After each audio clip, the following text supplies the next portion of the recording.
Hello and welcome everyone once again, dear attendees, to our next keynote presentation of the day. Our esteemed speaker for this session will be Mr. Ian MacArthur, Chief Executive Officer, Sagittarius.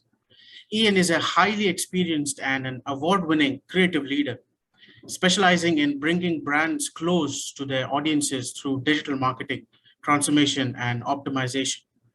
With nearly 30 years of experiences, 15,000 projects under his belt, and more than 1 billion euros raised from UK charities, Ian is proud to have worked with some of the world's most respected and impressive organizations and businesses. His deep experience covers everything from large NGOs such as NSPCC Childline, where as a chief marketing officer, he led the famous Full Stop campaign, through to more recent work with commercial brands like Apple, Nike, and Red Bull.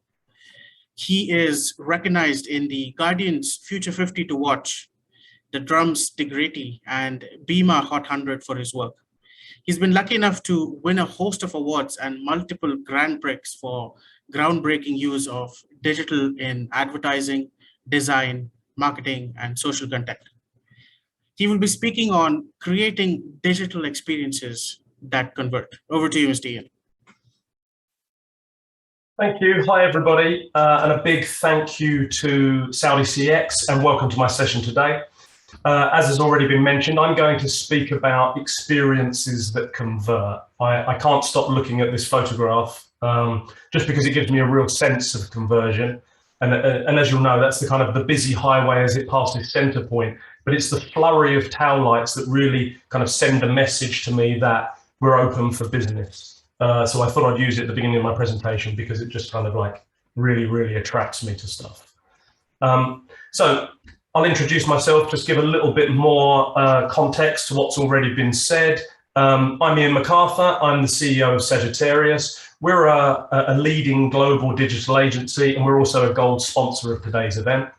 Just a bit more about me. As has been said, I've spent 30 years working at the forefront of digital. And that's a really long time. And I've seen an awful lot of change since the early 90s, working with some of the world's most successful brands. I worked on the very first email campaigns, the earliest website builds. Then that came through into kind of search marketing and the birth of social media. And then more recently, I've spent my time working on hyper-personalization, automation, and contextually relevant omni-channel experiences. Much of my international experience has been based in the UK. For the next 2 to 3 years, my focus really is on the Middle East. And then after that, I'll probably likely concentrate on the US. At Sagittarius, we focus on using strategy, experience, and engineering to deliver experiences that convert. We're a digital partner that cares about why you've set an objective, how you intend to achieve it, and what we can do together to make it happen. We're also an award-winning Sitecore Platinum partner with 10% of the world's MVPs, that's most valuable players among our staff. And as you'd expect, we also partner with the likes of Microsoft and Google.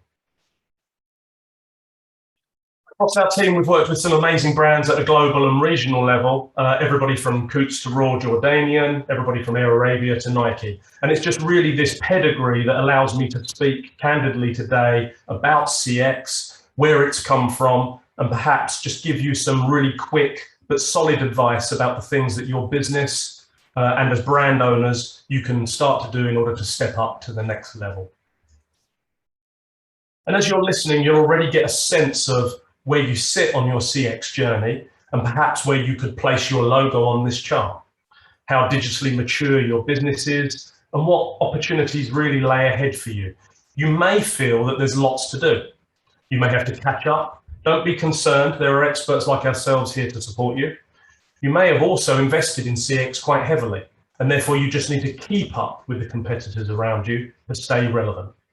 Or maybe you have the luxury and the fortune of investing heavily in CX, and that's kind of put you miles ahead, in which case actually you just need to concentrate on looking over your shoulder and making sure that the challenger brands of tomorrow that are very quickly learning from your good example aren't kind of creeping up on you and about to disrupt your sector. So wherever you are on this kind of chart and your maturity level, the road ahead is really exciting. And I want you to embrace the power of CX in its totality. You'll hear me say experiences that convert a lot, not least because it's Sagittarius specialism and tagline. But when I use these words, I want my definition to be really, really clear. An experience that converts means CX that drives a series of desired outcomes that deliver value to the business and the consumer. And by consumer, that also means other businesses and other brands if you happen to be a B2B organization. When I talk about CX, I'm talking about this. So once upon a time, we had two very separate entities. We had brand on one side and we had business on the other. And they were actually quite different. You'll all remember, or you'll even know companies now perhaps that have no problems hiding in the shadows. And it doesn't really matter to them if their story is disconnected or even full of half-truths, because the customer rarely saw it and has no real way to touch it. And the two rarely had to meet, and the company itself was essentially hidden from view. Then the concept of brand started to overlap through services the customer could kind of actually experience. They'd see the business running day to day. So through those branded experiences, everyday stuff like restaurants, car showrooms, shopping malls, sports venues, retail banks. These are places where you actually get to see how a company conducts itself. And that's where the birth of customer experience comes from. And the reality is today that through a blending of kind of on and offline, the transparency that modern businesses are required to have and the nature of a brand that needs to be everywhere, the picture looks like this. CX dominates. It's the greatest expression of a brand. It's the greatest indicator of that the business is in harmony, and it's the biggest predictor of success. And it's no surprise given the investment in CX over the last 17 plus years. So we now see well over kind of 80% of all companies and brands claiming that CX transformation is their #1 investment. It actually started quite slowly back in 2004. I was there for that. And that was about a decade after the internet started to really gain some traction. But it was around 2014 that something happened that kind of made that trend suddenly kind of kick up and gain critical mass. The internet itself, basic websites, email, search, had little or no effect really in the early days. Customers had an extremely low expectation of digital customer experience, as I say, until 2014. In the early days, it was the rise of Facebook and social that gave customers a better way to see inside a brand, talk to other customers, which actually hadn't really happened before up until that point. And also the power of having, being able to impact on the reputation of a brand that you engage with was quite intoxicating for the customer. Then came smartphones. And again, this was really around a kind of an increase in the frequency of contact and brand interaction that started to change things. Then we saw, something like Twitter might have increased immediacy. Something like Spotify increased the sense of when personalization actually could be useful to a person, because up until that point, it had only been used for ad tech and ad formats. And something like location gave us a new type of choice because we could understand which different businesses we could touch both digitally and in real life within the proximity of where we were. So that's a huge change. And then even we started to imagine, the Internet of Things, IoT, and kind of semi-smart home devices like Philips Hue, the light bulbs that can change color. But it wasn't until actually Apple issued the first Apple Watch and the vision for wearables became real that the perceived value of our own data and our own connectivity triggered a massive acceleration in the expectation of how brands should simply treat us as individuals. So it wasn't that we saw a particular type of CX through the Apple Watch itself. It was more that we started to understand our own value, be it your heart rate, your fitness performance, all of the different things that you do that a wearable device can capture. Suddenly our value became more important. And actually we realized that the brands needed us more than we needed the brands. And then so on, the rise of voice has pushed CX even further. And then almost every day we see brands set a new level of normal when it comes to customer expectation. Be that Amazon Prime deliveries, Just Eat takeouts, or access to cheaper products via Etsy. There's things happening all the time that kind of make my expectation of what a brand needs to do for me much, much higher. So what do we need to know? We need to face the facts that these killer stats paint a real opportunity for brands. 67% of customers would rather self-serve. 91% of customers would rather search for accurate information offered by your brand. Are you doing that? Customers are readily accepting that bots are here to help now. There was a stage a little while ago where actually there was a huge movement against the idea that we weren't engaging with other humans. That has now come to pass already. People understand that bots are here to support them through probably a third of their buying journey and handle all of their issues. This is good news. This is good news because ultimately satisfaction is the only goal. Get that right and the KPIs, OKRs, sales targets and revenues will follow. But it's not all plain sailing.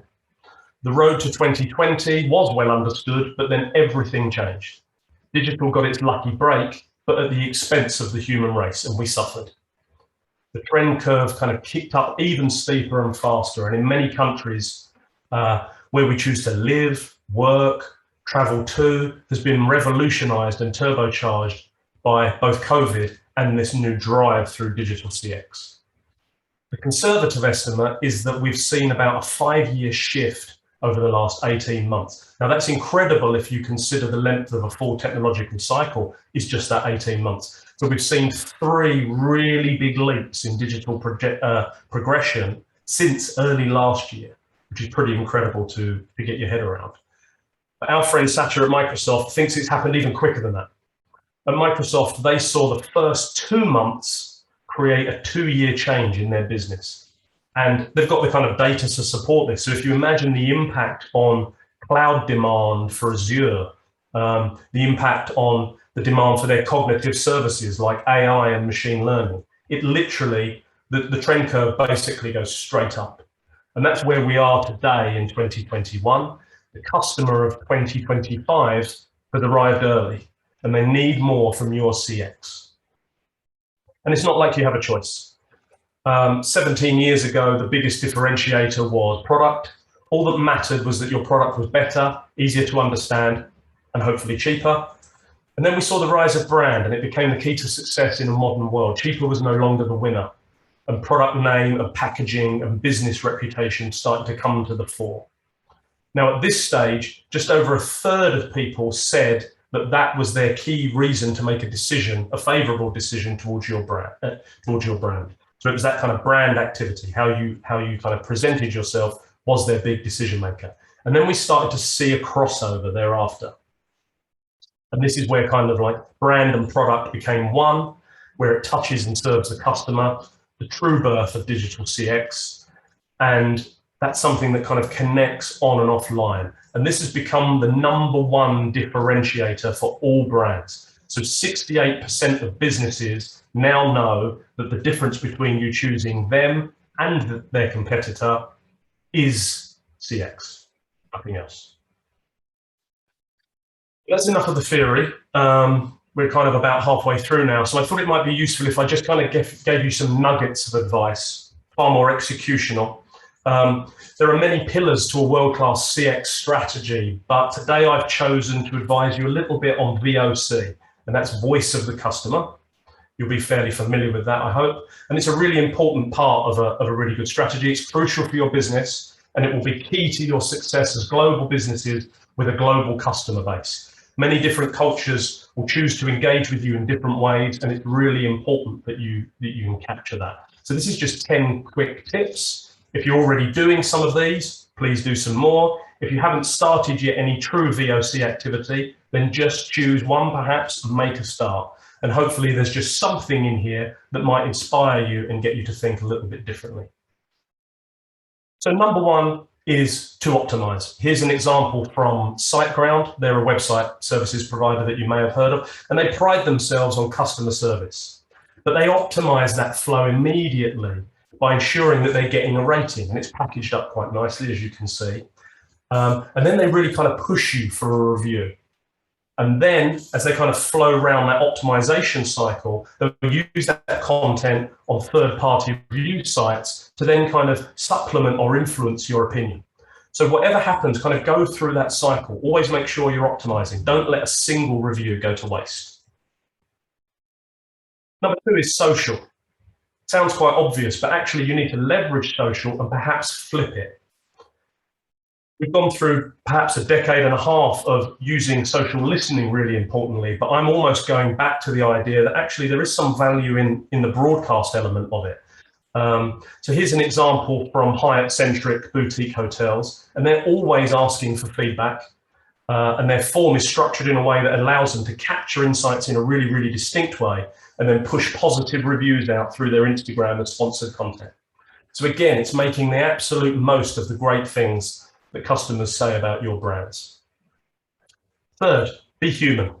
It's an example from Uber, and they kind of use Maslow's hierarchy of needs, which is a kind of slightly debunked theorem now, but that kind of led them to their convenient, clean, costed, and collaborative model. And this is their entire business model, but it doesn't mean that it can't inspire you. It's all about the frictionless journey for them, literally. So, you know, you think about that one click on the smartphone, you think about simple GPS tracking, the cleanliness of a vehicle. There's no real stress waiting because you can watch it coming to you. So that kind of handles your expectation. You already knew the price. And in fact, you don't need the money because you already have an account. And when you leave, both parties evaluate each other. So there's that kind of, again, that exchange, that dependency on both parties to make the relationship work. And there are many aspects of this thinking that you can apply to your business regardless of what sector that you're in. Number 4, aggregate. Collect all of those reviews and turn them into something useful, especially if you've let customers down.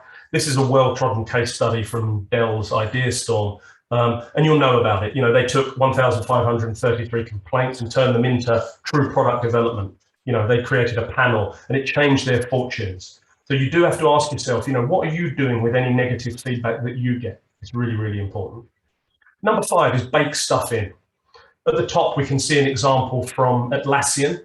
They're a big software vendor in project management that you may have heard of. And they kind of have a standard rating grid that's really, really easy to ignore. Now, if you look at Apple, actually, they've done the same, but they've baked it into their design with great copywriting that entices me to write their product. So what the message I'm giving you here is, it's okay to make this boring stuff more beautiful. Number 6, make sure that you're insight-led. You know, some of you remember a few years ago when Timberland were having huge revenue problems, they had a lack of sales, they didn't really know why people were no longer buying their product. A huge challenge for them as a business. And they were contemplating actually kind of winding up. Until they decided to look at feedback properly. And it transpired that customers had been suggesting things that they should do for years, but they'd been ignored. All they did was take on the most frequent suggestions and turn them into brand new project ranges that the product ranges that the customer wanted, and it completely turned their business around. Number 7 is innovate. Try little things. At Nordstrom, each customer services person has complete freedom to take care of customers how they choose. It all gets logged at their app, and then therefore it's visible to their business. And if they make a mistake, it doesn't matter because it can be analyzed and there's a positive effect because at least it was made in the customer's favor. Number 8 is target. And this is an example from Deezer, where they kind of demonstrate the enormous value from seemingly small customer segments. They've received quite a bit of niche feedback from a group of audiophiles. That's kind of people that really, really love kind of high-end music quality. And they were demanding the very best quality sound. Different compression ratios, the way that it handled digital to analog conversion was different. And they created something called the Deezer Elite in partnership with Sonos, purely to put this kind of segment at a premium price level. Now, not only was it successful, but it transpired that lots of people wanted better sound. So actually that service has taken off. So that's a really good example of listening to a small number of people can actually help you create something that's actually of greater value to a wider audience. Number 9 is Incentivise. If you can calculate the exact value of a review to your business, then it becomes easy to give back some of that value in the customer exchange. You may have started to see discounts available simply for confirming an email address. Now, this is because brands have calculated the cost to them of dirty data, and that compromises their CRM system, it cripples their personalization. If you can clean your data for them, they'll pass back that monetary benefit. So make sure that the offer is up front as an opportunity to kind of gain a discount, and the reviews will flow in. And then finally, there's Prioritise. And here we have my Starbucks idea. Again, you might be familiar with this, and it's a great example of prioritizing the importance of your customer's voice in product development. Starbucks are always looking for new ways to do things, new products to sell, and really only people can drive that forward are the customer. It isn't really the staff. So they ensure that you're credited and you're the first to try any new service, and that kind of gives a massive boost to your lifetime value. And that's it in terms of top 10 tips. Hopefully, if you use any of those, you can create an experience that converts. For us, it's all about ROI. Now, I don't mean return on investment. I mean risk of inaction. It's a really important message for you to take back to your business leaders and your board who might see CX as not the most important area to transform. But I warn you, if you don't do this first, your competitor will beat you. They will multiply growth, and that will accelerate your decline. I just put these stats on the page to illustrate the type of CX conversion that we deliver at Sagittarius, so that you understand the gains from some of the things that the tips that I've given you today. They're quite tangible. You know, hitting nearly 50% increase in revenue if you're a multi-million or even multi-billion-dollar company has to be worth a try. That's all we have time for now, but if you'd like to chat and get some advice, my colleague Adam Gallucci will be around in the virtual space, trying to listen to your challenges. If you aren't comfortable using the technology in that way, then just please drop him an email or a call. And that's it from me. Thank you. Wonderful. Thank you so much, Mr. Ian, for that lovely and insightful presentation. Dear attendees, I would like to once again conduct a quick poll with all of you. On the right-hand side corner of your screen, you will see Q&A, attendees, and poll section next to it. I would request all of the attendees to click on the poll section and answer the simple question. And the poll is live. Dear attendees, it's a very simple question. The question is, would you be interested to see Sagittarius in action with a live free demo? First option is yes, we'd like to schedule it immediately. Second option is yes, we'd like to schedule it in October. Third option is not at the moment. You can select any one of these options that you feel you need to address. Let's give it a couple of minutes of time.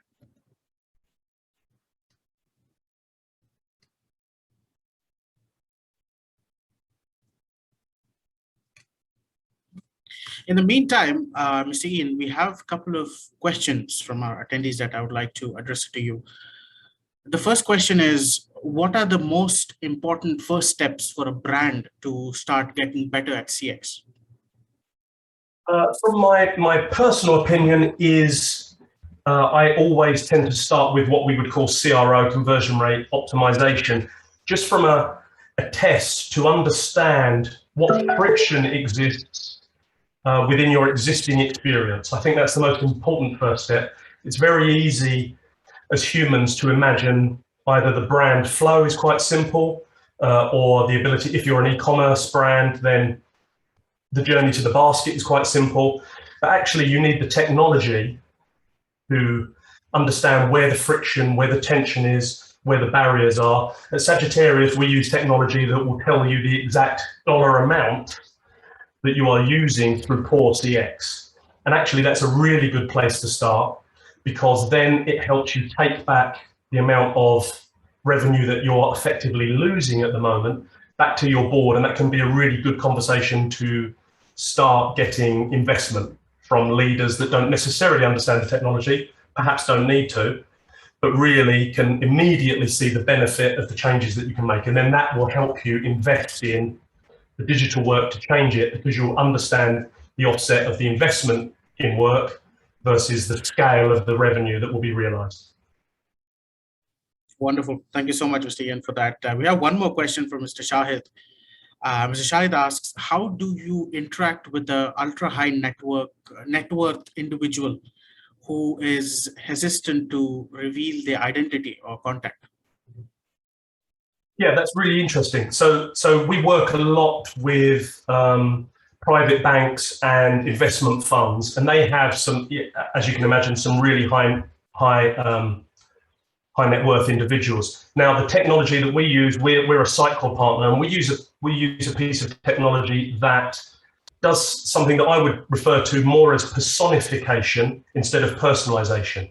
So based on your behavior, it can start to fit you into a particular pattern. It doesn't have to know anything particularly personal about you, which is kind of old school personalization. It just understands some of your motivations, your actions, the speed of response you require. Basically, it's kind of behavior led, and therefore that helps a brand online and digitally work with that individual as a unique type of person without really knowing who they are.